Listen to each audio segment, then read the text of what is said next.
ఓం నమో వెంకటేశాయ. భగవద్బంధువులందరికీ సాదర ఆహ్వానం. కృతయుగం, త్రేతాయుగం, ద్వాపరయుగం, కలియుగం. ఇప్పుడు మనకు కలియుగం నడుస్తోంది. ఈ 4 యుగాలలో కూడా యజ్ఞయాగాదులు నిర్వహించడం అనేది జరుగుతూ ఉంది. ఇప్పటికీ కూడా యజ్ఞయాగాదులు జరుగుతూ ఉంటాయి. మనం డబ్బు కట్టి కూడా జరిపించుకోవచ్చు. అయితే కృతయుగం, త్రేతాయుగం, ద్వాపరయుగంలో ఎక్కువగా ఇవి జరిగేవి. తరువాత కృతయుగం, త్రేతాయుగం, ద్వాపరయుగం ఈ యుగాలలో తపస్సులు కూడా జరిగేవి. విశేషించి కృతయుగం, త్రేతాయుగంలో ఎక్కువ తపస్సులు చేసుకుంటూ ఉండేవారు భగవంతుడి కోసం. ఏళ్ల తరబడి తపస్సులు చేసుకునేవారు. అప్పుడు కాలం కూడా ఆయు పరిమాణం కూడా ఎక్కువగా ఉండేది కాబట్టి అలా చేసుకుంటూ వెళ్ళేవారు. ఇప్పుడు కేవలము భగవంతుడికి అర్చనా విధిలో పూజలు చేసుకుంటూ భగవన్ నామస్మరణ చేసుకుంటూ కాలం గడపాల్సిన పరిస్థితి వస్తోంది. బాగా ధనమున్నవారు యజ్ఞయాగాదులు చేసుకుంటూ ఉంటారు. యజ్ఞం జరిపించాలంటే ఖర్చుతో కూడుకున్నది. పూజలు చేసుకోవడం అనేటటువంటిది సామాన్యులు కూడా చేసుకోవచ్చు. యజ్ఞం చేసుకుంటే ఫలితం వస్తుంది. నిజంగా మనం సమర్పించినటువంటి వస్తువులన్నీ ఆయా దేవతలకు అగ్నిదేవుడు అందిస్తూ ఉంటాడు, అందజేస్తూ ఉంటాడు. మనం పూజ చేసుకుంటే మన ప్రాప్తం బట్టి, మన భక్తి బట్టి భగవంతుడు మనల్ని కరుణిస్తాడు. అయితే భగవంతుడు ఇచ్చినది మన దగ్గర ఒక వస్తువు ఉంది. భగవంతుడు కోరుకున్నది కూడా అదే, అది భక్తి. మనం భక్తితో ఏది చేసినా పరమాత్మ స్వీకరిస్తాడు. భక్తి లేకుండా గొప్ప కోసమో, ఆడంబరం కోసమో, లేదా మన దగ్గర వస్తువులు ఉన్నాయి కాబట్టి ఇన్ని వస్తువులు పెట్టి భగవంతుడికి మేము పూజ చేస్తే మాకు అంత ఫలితం సిద్ధిస్తుంది, ఇలా ఉంటే బాగుంటుంది అని గొప్ప కోసం చేసే పూజను పరమాత్మ ఎప్పటికీ స్వీకరించడు. దానిని పరమాత్మ స్వీకరించాలంటే పరమాత్మను ప్రేమించగలిగేటటువంటి హృదయం ఉండాలి. అసలైన ప్రేమ అక్కడ ఉంటుంది. ప్రేమ అనే పదం మనం చాలా విషయాలలో వాడుకుంటూ ఉంటాం, చాలా సందర్భాల్లో వాడుకుంటూ ఉంటాము. కానీ పరమాత్మను ప్రేమించేది, పరమాత్మను ఆరాధించేది ముఖ్యం. ఎలా? ఒక పసిపిల్లవాడిని మనం ఏ విధంగా చూసుకుంటామో అంతకన్నా 1000 రెట్లు భగవంతుడిని మనం చూసుకోవాలి. అప్పుడే అది నిజమైన భక్తి అవుతుంది. ఆ భక్తి పరమాత్మ కోరుకుంటాడు. అటువంటి భక్తులు మనకి చరిత్రలో కోకొల్లలు ఉన్నారు. కేవలము పరమాత్మ కోసమే జీవించే వాళ్ళు కూడా ఉన్నారు. మనం ఈ కలియుగంలో మహా స్పీడ్ అయిపోతుంది మనకి. మనం కేవలము భగవంతుడిని కొంత సమయం ఉదయం లేచి దీపారాధన అది చేసుకోవడం, ఎప్పుడైనా ఏవైనా అవసరమైనటువంటి పండగలు పబ్బాలు వచ్చేటప్పుడు పరమాత్మని స్మరించుకోవడం, విశేష పూజలు చేసుకుంటూ ఉంటాము. మన జీవనానికి ఎక్కువ వాల్యూ ఇస్తాం మనం. ఇవి ఉన్న తక్కువ సంవత్సరాలు అయినప్పటికీ ధన సముపార్జన, వస్తువులను సంపాదించుకోవడం, ఇళ్ళు కట్టుకోవడం, ఆస్తులను పెంచుకోవడం ఇవన్నీ చేస్తాం. ఇవి చేస్తూ ఉండేటప్పుడు మనకున్న ఆయు పరిమాణం చాలా తక్కువ, ప్రమాణం చాలా తక్కువ అనే విషయాన్ని మర్చిపోతాం. మర్చిపోయేటట్టు చేసేది పరమాత్మే. మనం ఎప్పటికప్పుడు అవి మర్చిపోకపోయాం అనుకోండి, ముందుకు వెళ్ళలేం. కాబట్టి పరమాత్మ అన్నీ మనం మర్చిపోయేటట్టు చేస్తూ ఉంటాడు. అప్పుడు మనం ఏమనుకుంటాము, ఒక ఇల్లు కొనుక్కుంటే పరమానంద పడతాం, అక్కడితో మనం ఆగం. మరో ఇల్లు కొనుక్కుంటాం, ఇంకా సంతోషపడతాం. ఇది జీవితం, అబ్బా నాకు ఇన్ని ఇళ్ళు ఉన్నాయి, ఇన్ని ఆస్తులు ఉన్నాయి అనుకుంటాం. నగలు కొనుక్కుంటాం, మూటలు కట్టుకుంటాం, అవన్నీ బ్యాంకుల్లో పెట్టుకుంటూ ఉంటాం. అబ్బా ఇంత ధనం, ఇన్ని నగలు నా దగ్గర ఉన్నాయి. బ్యాంకు దగ్గర అంటే బ్యాంకులో విపరీతంగా విశేషంగా డబ్బులు పెట్టుకుంటాం. అబ్బా ఇంత డబ్బు నా దగ్గర ఉందనుకుంటాం. ఇదంతా శాశ్వతం అనుకుంటాం. నిజానికి డబ్బు కావాలి. ధనం మూలమిదం జగత్. ధనం ఉంటేనే మనం ఏ పనైనా చేయగలం. నిజానికి దేవాలయానికి వెళ్ళినా ధనం ఉంటేనే మనం, ఒకవేళ అక్కడ నిలబడలేకపోతే ఏ స్పెషల్ టికెటో కొనుక్కుని అవకాశం ఉంటే పరమాత్మను దర్శించుకుంటాం. డబ్బు కడితేనే అన్ని పనులు నెరవేరుతాయి మనకు. కానీ ఆ డబ్బునే సంపాదించుకుంటూ జీవించుకుంటే చివరికి కనీసం మనకు ఓపిక లేనప్పుడు ఆ డబ్బును లెక్క పెట్టుకోవడానికి కూడా మనకు శక్తి చాలదు. కాబట్టి సంపాదించాలి. కానీ అంతకన్నా ఒక గొప్ప సంపాదన మనకు కావాలి. అది పరమాత్మను సేవించుకొని, పరమాత్మను మనసులో నిలుపుకొని, భక్తి అనేటటువంటి ఒక సంపదను మనం సంపాదించుకొని పక్కన పెట్టుకోవాలి. అది మనం బ్యాంకు లాకర్లో దాచుకోనక్కర్లేదు. అది జన్మలకు మనకు అది క్యారీ అవుతూ వస్తూ ఉంటుంది. మనం చేసుకున్నటువంటి పరమాత్మ సేవ, మనం నడిచినటువంటి ధర్మ మార్గం, మనం చేసిన దాన ధర్మాలు ఇవి మాత్రమే మరణానంతరం కూడా మనతో వస్తాయి. జన్మలకు కూడా క్యారీ అవుతూ ఉంటాయి. మనం మరణించిన తరువాత ఇక్కడ సంపాదించుకున్న ఆస్తుల్లో ఒక పైసా కూడా మనకి రాదు. ఇప్పుడు పైసా అనకూడదు కదా, ఒక రూపాయి కూడా మన దగ్గరికి రాదు. ఏదో మన పిల్లలు మన బంధువులు ఉంటే వాళ్ళు అనుభవిస్తారు. కానీ మనం మరణించిన తర్వాత ఈ వ్యవహారాలన్నీ మనకెందుకు చెప్పండి. ఉంటే ఉండనివ్వండి, కానీ శాశ్వతానందాన్ని పొందేటటువంటి పరమాత్మ పాదాలు మనకు కావాలి. విశేషంగా పరమాత్మను సేవించుకోవాలి. ఏది నీకు శాశ్వతం, ఎవరు నీకు శాశ్వతం, ఎవరు నీ దగ్గర ఉంటారు, ఎవరు నీకు కావాలనే తత్వాన్ని తెలుసుకుంటే పరమాత్మ మన కళ్ళ ముందు ఆవిష్కరిస్తాడు. ఆకర్షణ మనకు ఎవరి మీద ఉండాలి? ఆ సర్వేశ్వరుడి మీద ఉండాలి. సర్వేశ్వరుడే మన జీవితం అనే తత్వాన్ని తెలుసుకోవాలి. నిజానికి మనం ఈ జీవనంలో కొట్టుమిట్టాడితే ముందుకు వెళ్ళిపోతూ ఉంటాం, పనులు జరగవు మనకి.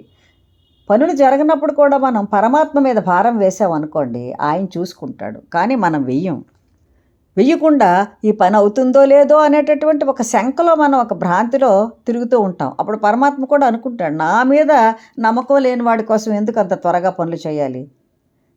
ఎంతగానో పరమాత్మ మీద భక్తి ఉన్నటువంటి గజేంద్రుడే కొంత అహంకరించి పరమాత్మను ఎప్పటికో అప్పటికి పిలుస్తూ ఉంటాడు. దానివల్లే పరమాత్మ కాస్త ఆలస్యం చేస్తాడు.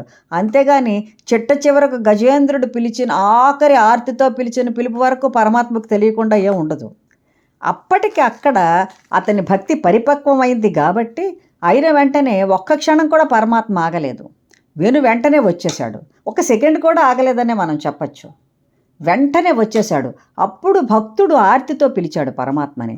అదేవిధంగా మనం కూడా పరమాత్మను ఆర్తితో పిలిస్తే, పరమాత్మ మీద భారం వేస్తే ఎప్పుడూ ఆయన మన వెన్నంటే ఉంటాడు. ఇప్పుడు కలియుగంలో కూడా మన కష్టాలను తొలగించడానికి కూడా ఆయన మన దగ్గర ఉంటాడు. ఆయన నామం పట్టుకోకుండా మనం కలియుగంలో ముందుకు అసలు వెళ్ళలేము. చాలా దుర్భరమైనటువంటి జీవితం ఉంటుంది కలియుగంలో. ఎప్పుడు పరమాత్మను నమ్మకుండా ఉండి కేవలము మన ఆడంబరము, మన జీవితము ఇవే చూసుకునేటప్పుడు మనకి బంధువులు కావాలి, కానీ బంధువులే జీవితం అనుకుంటూ కూడా బ్రతకూడదు. అవసరం ఉన్నప్పుడే బంధువులు. ఇప్పుడు ఎప్పుడంటే ప్రతిరోజు బంధువులతో కలిసి ఆనందంగా ఉంటే మంచిదే, బాగానే ఉంటుంది. అప్పుడు కూడా పరమాత్మ గురించి ఏదో నామస్మరణ చేసుకోవడం, సామూహిక పారాయణాలు చేసుకోవడం, పూజలు ఇటువంటివైతే బాగానే ఉంటుంది. అలా ఎంజాయ్ చేసుకుంటూ కొంత నచ్చకపోతే వాళ్ళని వీళ్ళు విమర్శించుకుంటూ ఇటువంటి జీవితం గడిపామనుకోండి, మళ్ళీ పక్కదారుల్లోకి వెళ్ళిపోతాం. కాబట్టి కొంత వయసు మీరిన తరువాతనైనా కనీసం 50 సంవత్సరాలు దాటిన తర్వాత కొంత పరమాత్మ మీద మనసు లగ్నం చేయగలిగితే అప్పుడు ఓపిక ఉంటుంది కాబట్టి పూజలు బాగా చేసుకోగలుగుతాం. 60 సంవత్సరాలు పైపడిన తర్వాత గొప్ప పూజలు చేయలేం మనం. అక్కడ పూజలో అన్నాను కదా అని విపరీతంగా ధనం పెట్టేసి ఖర్చు పెట్టేటటువంటి పూజలు కావు. పరమాత్మ మీద మనసు లగ్నం చేసి మన దగ్గర ఉన్న వస్తువులతోనే, మన దగ్గర ఉన్న పుష్పాలే, మన దగ్గర ఉన్న తులసే, ఇటువంటి వస్తువులతోనే పరమాత్మకు మనసు లగ్నం చేసి నామస్మరణ చేసుకుంటూ చక్కగా మనకొచ్చిన మంత్రాలు, మనకొచ్చిన నామాలు ఉపయోగించుకుంటూ పరమాత్మను కనుక పూజించుకుంటే తప్పకుండా పరమాత్మ మన పక్కనే ఉంటాడు, మనల్ని చూసుకుంటాడు.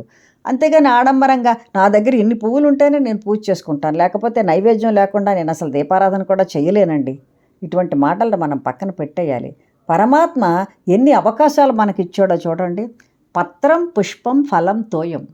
నీ దగ్గర ఏమీ లేదనుకో, పత్రం తీసుకొని ఇచ్చు. చాలా పత్రాలు పరమాత్మకి ఇష్టం, అవి తీసుకొని వచ్చు. తులసి, మారేడు, వట్టివేళ్ళు ఇటువంటివన్నీ ఇవ్వండి, పరమాత్మ స్వీకరిస్తాడు. పుష్పం, నీ దగ్గర ఏమైనా మంచి పుష్పాలు ఉన్నాయి, ఎక్కడో మనం ఆ చెట్లకి దారిలో వెళుతూ నడిచి కోసుకున్న పుష్పాలు అయితే అస్సలు పనికిరావు. మన పెరట్లో ఉంటే చాలా మంచిదే, లేదంటే ఇప్పుడు మరి తప్పనిసరి పరిస్థితులు చక్కగా అమ్మేటటువంటి వాళ్ళ దగ్గర తీసుకుని వచ్చి స్వచ్ఛమైనటువంటి పుష్పాలు తీసుకొని రావాలి. అవి కూడాను చూసుకొని ఎంచుకొని తీసుకొని వచ్చి పరమాత్మకి ఇస్తే అది చాలా మంచిది. ఫలం ఇవి లేదు, ఏవో ఒక పండు నువ్వు మార్కెట్లో కొనుక్కొని వచ్చినా, ఏ పండు ఇచ్చినా పరమాత్మ స్వీకరిస్తాడు. అది ఎక్కడో మనకి చూడండి ఫారిన్ కంట్రీలో నుండి వచ్చినవి అటువంటివి ఇవ్వకపోతేనే మంచిది పరమాత్మకి. మనకి లోకల్ మనం ఉన్న ప్రదేశాల్లో పండినటువంటి పళ్ళని విశేషంగా పరమాత్మకు సమర్పించుకుంటే, ఇవేవీ నా దగ్గర లేదు పరంధామ అనుకుంటే కనీసం తోయం అంటే నీళ్ళైనా పరమాత్మకి స్వచ్ఛమైన నీళ్ళు ఇవ్వాలి. అవి ఎక్కడో ఏదో భగవంతుడికి ఇవ్వాలి కదా అని ఎక్కడ వీలుంటే అక్కడ పట్టేసుకొని వచ్చి కాదు. నువ్వు ఇచ్చేటటువంటి ప్రతి వస్తువు మీద శ్రద్ధ ఉండాలి, మడిగా ఇవ్వాలి. ఇది పరమాత్మకి ఇస్తున్నాను, ఇది శుచిగా శుభ్రంగా ఉండాలి. బయట కొనుక్కుని తీసుకొచ్చిన తరువాత కూడా బయట ఎక్కడో విసిరాడండి, మరి అలాంటప్పుడు నాకేమిటి అనుకోవడానికి లేదు. నువ్వు కొన్న వరకు నీకు సంబంధం లేదు, కొనుక్కుని తీసుకొని వచ్చిన తర్వాత దానిని శుభ్రపరచి కడిగి ఇది పరమాత్మ కోసం ఇస్తున్నాను అంటే ప్రత్యేక శ్రద్ధ వహించి తీరాలి. మన చిన్న పిల్లవాడికి పాలు పట్టేటప్పుడు ఏ విధంగా మనం చేతులు శుభ్రపరచుకొని అన్నీ చేసుకుంటామో అంతకన్నా ఎన్నో రెట్లు విశేషంగా పరమాత్మ కోసం అవన్నీ శుభ్రంగా తెచ్చుకొని శ్రద్ధగా ఉంచి వాటిని పరమాత్మకు సమర్పిస్తే చాలు. అంతకన్నా ఆయన ఏం గొప్పగా కోరలేదు. నువ్వు అన్ని రకాల పదార్థాలను నాకు వంట చేసి తీసుకొని వచ్చి ఇవ్వమని లేదు. మనం నిత్య నివేదనలు చేసేవాళ్ళం కూడాను మనం ఏం చేస్తాం? మేము పప్పు, పులుసో, కూరో, అన్నమో ఏది వండుకుంటే అది. కాకపోతే మడిగా, శుచిగా, శ్రద్ధగా ఆ పరమాత్మకు ఆ నివేదన పెడతాం కాబట్టి చాలా మడిగా ఉంటాం, చాలా శుచిగా ఉండి తీరాలి. ఉండి పరమాత్మ కోసం ఆపాటి త్యాగం చేయలేమా? మన శారీరక సౌఖ్యాలే మనం ఎప్పుడూ చూసుకోకూడదు. పరంధాముడి కోసం మనం ఆహార విహారాదులలోనూ మన శరీర సౌఖ్యాల విషయంలో కూడా మనం త్యాగం చేసి తీరాలి. ఎందుకు చెయ్యాలి? పరమాత్మ మనవాడు, ఆనందంగా చెయ్యాలి ఆ విషయంలో. ఆ విధంగా మనం చేస్తే పరమాత్మ మనల్ని చక్కగా చూసుకుంటాడు. అయితే పరమాత్మ మనల్ని చక్కగా చూసుకుంటాడు కాబట్టి ఇవి చెయ్యం. పరమాత్మ మీద మనకి ప్రీతి ఉన్నది, ప్రేమ ఉన్నది కాబట్టి మనం పరమాత్మకు అలా చేస్తాం. అలా గనుక చేయగలిగిన వాళ్ళకి ఇక బెంగే ఉండదు జీవితంలో. శ్రీ మహావిష్ణువు పాదాల దగ్గర మనం ఉన్నామనుకోండి, పాదాలను ఆశ్రయించామనుకోండి, పరమాత్మ పాదాలు పట్టుకుంటే చాలు. ఇంకా మీరు ఏ విషయాల్లో భయపడక్కర్లేదు, అన్నీ ఆయన చూసుకుంటాడు. ఎంతటి దుర్భరమైనటువంటి కష్టం వచ్చినా కూడా పరమాత్మ మీద భారం వేసేస్తే ఆ కష్టాన్ని అలాగ త్రుటిలో తొలగించేస్తాడు ఆయన. అందులో సందేహం లేదు. చాలామంది ఈ విషయాన్ని అనుభవించే ఉంటారు. ఈ వీడియో చూసేవాళ్ళు కూడా, పరమాత్మను నమ్ముకున్న వాళ్ళందరూ కూడా ఇటువంటి అనుభూతులను ఎన్నో పొందే ఉంటారు. కాబట్టి అలా చెయ్యండి. పరమాత్మకు దగ్గర అవ్వాలంటే చాలా స్వల్పంగా చిన్న పూజ అయినా చేసుకోండి, కానీ మనసు పరమాత్మ మీద లగ్నం చేయండి. ఆ చేసేది శ్రద్ధగా, శుచిగా, శుభ్రంగా చేసుకోండి. తరువాత పరమాత్మ ఉన్నాడు అనే ధైర్యాన్ని తెచ్చుకోవడం, వీలున్నప్పుడంతా పరమాత్మ నామాన్ని స్మరించుకోవడం, ఏదో మీకు వచ్చినటువంటి స్తోత్రాలనే చదువుకోవడం చేసుకుంటే చాలు. డబ్బు లేదండి, చేయలేమండి, ఇటువంటి ఆలోచనే వద్దు. అలా ఒక్క నెల రోజులు చేసి చూస్తే చాలు. పరమాత్మ మీ వెన్నంటే ఉన్నాడు, మీ పక్కనే ఉన్నాడు అనే విషయం మీకు తెలిసిపోతుంది. మీకు ధైర్యం కూడా వస్తుంది. మీరందరూ అలా చేస్తారని నేను అనుకుంటున్నాను. సర్వం శ్రీ వెంకటేశ్వర చరణార్పణమస్తు. స్వస్తి.